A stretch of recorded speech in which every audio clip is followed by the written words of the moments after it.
अस्सलाम वालेकुम दोस्तों। Welcome once again to your beautiful channel only physics 143। तो दोस्तों, आज हम फिज़िक्स की एक और इंटरेस्टिंग और इन्फॉर्मेटिव वीडियो लेकर हाजिर हैं। तो प्यारे प्यारे बच्चों, अपना कॉपी पेन उठाओ और साथ साथ नोट करना शुरू करें। तो हमारा जो आज का लेक्चर रहेगा वो होगा वेक्टर्स, और यूनिट नंबर 2 है फिज़िक्स का। सबसे पहले चैप्टर का नाम आपका है वेक्टर्स। वेक्टर्स दोस्तों, वेक्टर्स क्या चीज़ है आपको पता है? वेक्टर्स एक फिजिकल क्वांटिटी है। फिजिकल क्वांटिटीज जो आपके पास बेस क्वांटिटी और ड्राइव क्वांटिटीज के हिसाब से दो हिस्सों में तकसीम किया गया था, बिल्कुल इसी तरह फिजिकल क्वांटिटीज को फिर दो हिस्सों में और एक और लिहाज से तकसीम किया गया है। वो है आपका वेक्टर्स और स्केलर के हिसाब से। स्केलर्स वो क्वांटिटीज होती हैं जो हमारी ज़िंदगी में जो सिर्फ स्केल बताने से ही, सिर्फ मैग्नीट्यूड बताने से समझ में आ जाती है। ठीक है, तो वो आपका स्केलर्स क्वांटिटीज़ कहलाती हैं। और वेक्टर क्वांटिटीज़ वो क्वांटिटीज़ कहलाती हैं जो हमारी डेली लाइफ में सिर्फ मैग्नीट्यूड या स्केल से समझ में ना आए, उसको समझाने के लिए डायरेक्शन की ज़रूरत पड़ती है। फॉर एग्ज़ाम्पल एक मिसाल आपको देता हूँ। मसलन आप किसी से उनके घर का पता पूछते हैं। तो मसलन किसी बंदे का घर कहाँ पे मौजूद है, किस जगह पे है, तो आप ये थोड़ी बताते हैं कि फलां का घर जो है वो 10 किलोमीटर पर मौजूद है। आपको डायरेक्शन भी बतानी पड़ती है। फॉर एग्ज़ाम्पल, अली का घर है ईस्ट की तरफ 10 किलोमीटर। अगर ऐसा बताएंगे तो आपको बात समझ में आएगी। ये हो गई वेक्टर की एक मिसाल। इसी तरह अगर स्केलर क्वांटिटी की कोई मिसाल आप मांगो तो वो इस तरह होगी।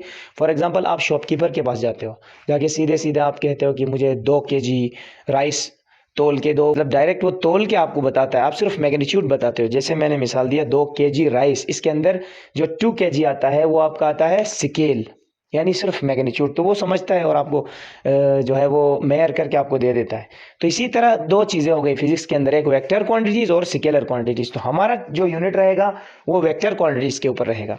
तो दोस्तों, डिफिनीशन जो आपको ये जो नोट्स है मैं आपको पढ़ाऊंगा वो नोट्स आपको पीडीएफ के फॉर्म में लिंक में अवेलेबल होगा, वहाँ से आप लेकर बाद में याद भी कर सकते हो। सही है, लेकिन साथ साथ आप नोट करो तो इससे आपको अच्छी तरह चीज़ें समझ में आ जाएंगी।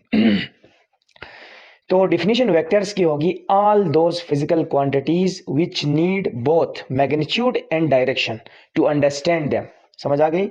विच नीड, इस पूरी डिफिनीशन में दो वर्ड्स आपको याद रखनी पड़ेंगी, यानी मैग्नीट्यूड एंड डायरेक्शन। तो all those physical quantities which need both magnitude and direction to understand them, ये हो गया आपका वेक्टर्स।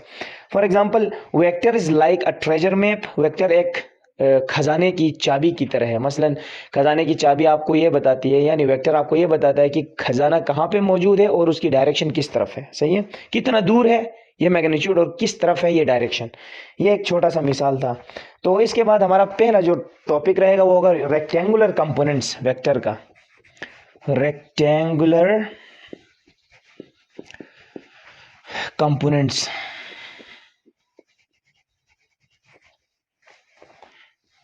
देखो, नाम से ही पता चलता है कि रेक्टेंगुलर, रेक्टेंगुलर से मुराद है रेक्टेंगल, मतलब ऐसा कुछ। तो इसी तरह अगर ये दो साइड्स आप मिटाओ तो ये दो कंपोनेंट्स होते हैं एक रेक्टेंगल के, यानी एक्स और वाई कंपोनेंट। इसी को हम रेक्टेंगुलर कंपोनेंट्स बोलेंगे, जो एक दूसरे के 90 डिग्री पे होते हैं। फॉर एग्जांपल, मैं अभी आपको कुछ वेक्टर्स बताता हूँ। देखो, वेक्टर्स को सबसे पहले आप एक काम करते हो कि डिनोट करते हो ग्राफिकल और सिंबॉलिक रिप्रेजेंटेशन से। मसलन ग्राफिकल रिप्रेजेंटेशन क्या है वेक्टर्स की? ग्राफिकली आप वेक्टर्स को क्या करते हो, एक एरो और उसके आगे हेड लगाते हो। ये जो एरो है ये आपको बताता है, एरो का जो एरो की लेंथ बताती है मैग्नीट्यूड, और जो एरो की डायरेक्शन है, हेड जो है वो डायरेक्शन बताता है। तो ये जो वेक्टर का मैंने ग्राफिकल रिप्रेजेंटेशन आपको दिखाया है, ये है आपका जो है वो ईस्ट की तरफ। ठीक, अगर मैं ये एरो मिटा के यहाँ लिख दूं तो ये है वेस्ट की तरफ। तो यानी मैं आपको एक और चीज़ बताता हूँ। इस तरफ आपने जो वेक्टर रखा ये है एक्स एक्सिस का वेक्टर। अगर मैं एक ऐसा वेक्टर बता दूं, ये है वाई एक्सिस की तरफ। अगर मैं ये वाला वेक्टर आपको दे दूं तो ये है माइनस एक्स एक्सिस, और अगर मैं आपको ये वेक्टर दे दूं तो ये है माइनस वाई एक्सिस। लेकिन दोस्तों, मुझे आप ये बता दो, इन तीनों को मैं मिटाता हूं, अगर मैं आपको ये वाली वेक्टर दे दूं तो क्या आप बता सकते हैं कि किस डायरेक्शन में है? ये ना एक्स एक्सिस में मिलेगी ना वाई डायरेक्शन में है, ये बल्कि एक्स और वाई के बीच में है। यानी बस आपको इतना समझना है कि ये जो वेक्टर है ये किसी डायरेक्शन में नहीं है, सिर्फ कहने का मतलब ये कि एक्स में भी नहीं है वाई में भी नहीं है, ये दरमियान में कुछ, ठीक। इसी को हमने कंपोनेंट्स में, रेक्टेंगुलर कंपोनेंट्स में रिजॉल्व करना पड़ेगा, ठीक है, स्प्लिट करना पड़ेगा, तोड़ना पड़ेगा। यानी मुझे देखना पड़ेगा कि ये जो वेक्टर है इसका साया एक्स एक्सिस में कितना आएगा और वाई एक्सिस में कितना आएगा। फॉर एग्जांपल एक्स एक्सिस में इतना इसका साया आ रहा है, फर्ज कर लो यहाँ ऊपर से कोई परपेंडिकुलर आप गिराओ और चेक करो, इतना इसका आ रहा है एक्स एक्सिस में और इतना साया इसका आ रहा है वाई एक्सिस में। तो ये जो मैं साया बोल रहा हूं, ये जो कंपोनेंट मैंने डॉटेड लाइन में आपको दिखाया, ये डॉटेड लाइन में जो है ये साया है इस वेक्टर का, तो ये एक्स एक्सिस। अब इस वेक्टर का कोई नाम रखा जाता है जिसको कहते हैं symbolic representation of vector. For example किसी सिंबल से इसको बता दो, मैंने नाम दिया इस वेक्टर को ए, मैंने वेक्टर ए नाम दिया, ठीक। तो इसका जो साया एक्स एक्सिस में होगा उसको मैं बोलूंगा ए का एक्स कंपोनेंट और ए का वाई कंपोनेंट। और देख सकते हो आप ये रेक्टेंगुलर कंपोनेंट्स कहलाते हैं क्योंकि ये दोनों आपस में 90 डिग्री पे है, ठीक है। तो बहुत सिंपल सी कहानी है। अब आपके पास इस वेक्टर का डायरेक्शन दिखाने के लिए ये एक एंगल बीच में लगा दो, यानी इस बेस के साथ ये कितना ऊपर है। अगर ये वेक्टर इस डायरेक्शन में होता तो ये एंगल थोड़ा ज्यादा होता, यानी एंगल फिक्स कर रहा है इस वेक्टर की डायरेक्शन, क्यों वो वेक्टर जो ना एक्स में है ना वाई में है उसकी डायरेक्शन ये एंगल फिक्स करता है, सही है। तो ये चीज मिटाकर मैं आपको फिर डिटेल से बताता हूँ। फॉर एग्जांपल एक वेक्टर है जिसका नाम फोर्स है इस एक्सिस में, और इसका इतना साया और इतना साया मैंने बनाया, ये जो एक्स और वाई में आ रहा है, और ये है इसका एंगल। तो मैं चाह रहा हूँ इसका एफ का एक्स कंपोनेंट और इसका एफ का वाई कंपोनेंट लाना चाह रहा हूँ। तो बहुत सिंपल है, आप यूज करोगे साइन थीटा, रेशियोज यूज करोगे कॉस थीटा, टेन थीटा।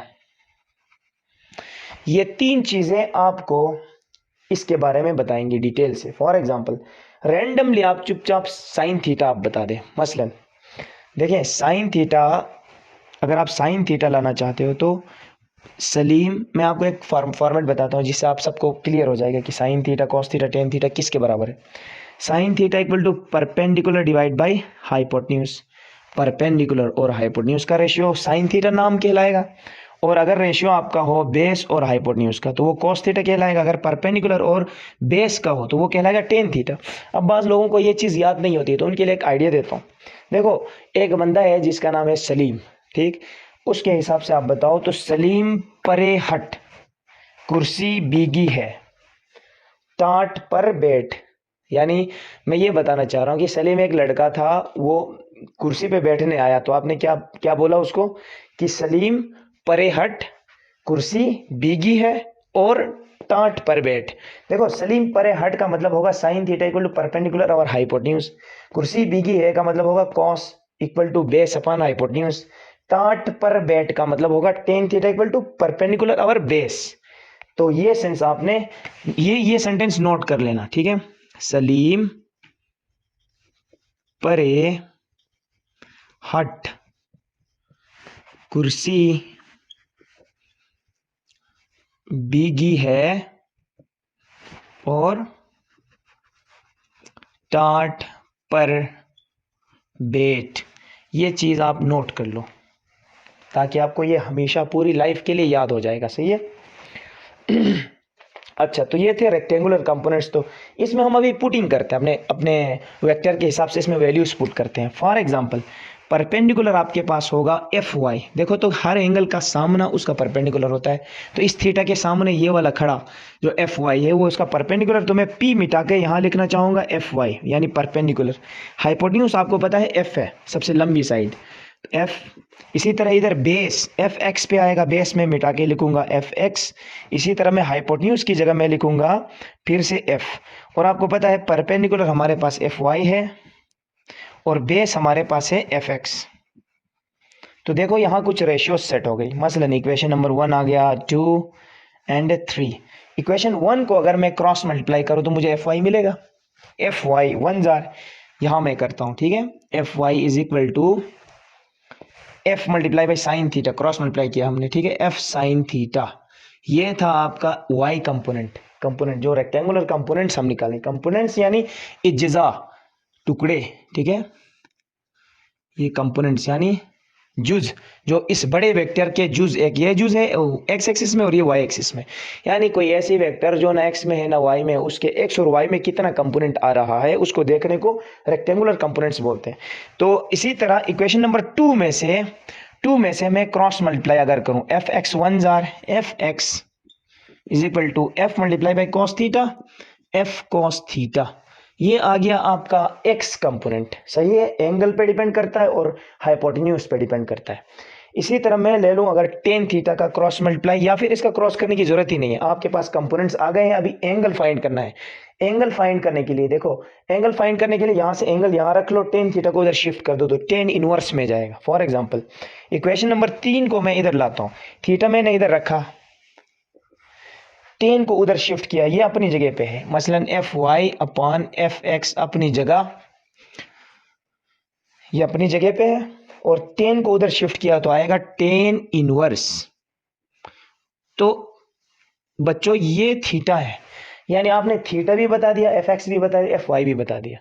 अभी आपको एक ऐसी इक्वेशन की जरूरत है जो एफ का मैग्नीट्यूड बताए। देखो कंपोनेंट्स का मैग्नीट्यूड आपने इससे लाया, एफ एक्स भी फाइंड किया, एफ वाई भी फाइंड किया, एंगल भी फाइंड किया, अब इस एफ का मैग्नीट्यूड कितना है तो मैग्नीट्यूड भी हम ला सकते हैं। वो इक्वेशन होगी, सीधे सीधे इस पे पाइथागोरस थ्योरम लगा दो। For example C square equal to B square और एच स्क्वायर, जिसे आपको पता था पाइथागोरस कहता है कि कोई राइट एंगल ट्राइंगल हो तो छोटी वाली साइड्स का स्क्वायर का सम इक्वल होगा लंबी साइड के स्क्वायर के बराबर होगा। तो इसी यहां से मिलेगा आपको F square is equal to F X square plus F Y square, ये होगा। यहां से अगर आप एफ एक्स और एफ वाई इधर से फाइंड करने के बाद, देखो एफ एक्स की नीड है यहां से फाइंड कर लो, एफ वाई की जरूरत है यहां से फाइंड कर लो, दोनों को यहां पुट करो, दोनों का स्क्वायर कर दो, करने के बाद अंडर रूट भी ले लो बोथ साइड, ताकि हमें एफ पता चले, एफ स्क्वायर नहीं पता चले, ठीक है। तो ये इक्वेशन है। अब दोस्तों एक और इक्वेशन मैं आपको बताता हूं, और आपसे मेरा ये सवाल है कि ये इक्वेशन है क्या, आप लोग मुझे ये बता दो। फॉर एग्जाम्पल ये वाली इक्वेशन मैं डायरेक्ट लिख दूं, F is equal to F X plus F Y, तो क्या ये इक्वेशन सही है? अगर सही है तो किस हिसाब से सही है? देखो ये इक्वेशन यहां देखो तो स्क्वायर के हिसाब से इक्वल है, ये बात सही है, बट ये बात अगर मैं मैग्नीट्यूड के हिसाब से देखूं तो गलत है। तो इसका क्या मतलब है? तो इसका मतलब है एफ का जो एरो है वो इक्वल आएगा एफ एक्स के एरो प्लस एफ वाई का जो एरो है, इसको मिला के, यानी head to tail rule equation है ये। इस इक्वेशन में आप एफ एक्स और एफ वाई की वैल्यू पुट करके जोड़ के एफ नहीं ला सकते, वो एफ यहां से मिलेगा, ठीक है। यहां से सिर्फ और सिर्फ आप ये बताना चाह रहे हो कि हेड टू टेल रूल में जो आपने फर्स्ट एरो के हेड के साथ सेकंड एरो का टेल जोड़ा तो बना ये हाइपोटेन्यूज, जो कि फर्स्ट एरो के टेल से लास्ट एरो के हेड तक जाता है, ठीक है। तो this is only head to tail rule, head to tail rule only for what, only for arrows, यानी एरो सम के लिए, एरो सम के लिए था, ठीक है। ये सिर्फ और सिर्फ एरोज को सम करने के लिए। तो ये चीज आप लोग नोट कर लो, एक दफा नोट कर लो। दोस्तों यहां तक आज का हमारा टॉपिक क्लियर हो जाता है। उम्मीद है कि आपको अच्छी तरह समझ में आया होगा। तो दोस्तों अगली वीडियो इससे भी बहुत ही इंटरेस्टिंग होने वाली है। तो नेक्स्ट टॉपिक हमारा रहेगा प्रोडक्ट ऑफ वेक्टर। दोस्तों देखो ये टॉपिक प्रोडक्ट ऑफ वेक्टर पढ़ने के बाद आपका पूरा चैप्टर खत्म हो जाता है, क्योंकि आपकी फर्स्ट ईयर फिजिक्स में जो यूनिट 2 है वेक्टर्स, ये टोटल 2 ही टॉपिक्स रखता है अपने अंदर, इंपॉर्टेंट टॉपिक्स। एक तो ये रेक्टेंगुलर कंपोनेंट्स वाला जो कि कंप्लीट हुआ, अगला है प्रोडक्ट ऑफ वेक्टर्स। ये पढ़ने के बाद आपका चैप्टर बिल्कुल खत्म होने वाला है। यहाँ पे आपको स्केलर प्रोडक्ट और डॉट प्रोडक्ट पढ़ाऊंगा, उसके बाद इनकी सारी प्रॉपर्टीज हम पढ़ेंगे, सब कुछ हमने क्लियर करना है। तो बहुत ही अच्छी तरह आपको क्लास के अंदर ही एक दफ़ा वीडियो देखने के बाद आपको चीज़ें क्लियर हो जाएंगी। आज का लेक्चर हुआ खत्म। तो वीडियो को लाइक करो और अपने दोस्तों के साथ शेयर करो जो फिजिक्स में इंटरेस्ट रखते हैं। तो चैनल को सब्सक्राइब करना मत भूलिए। Bye bye.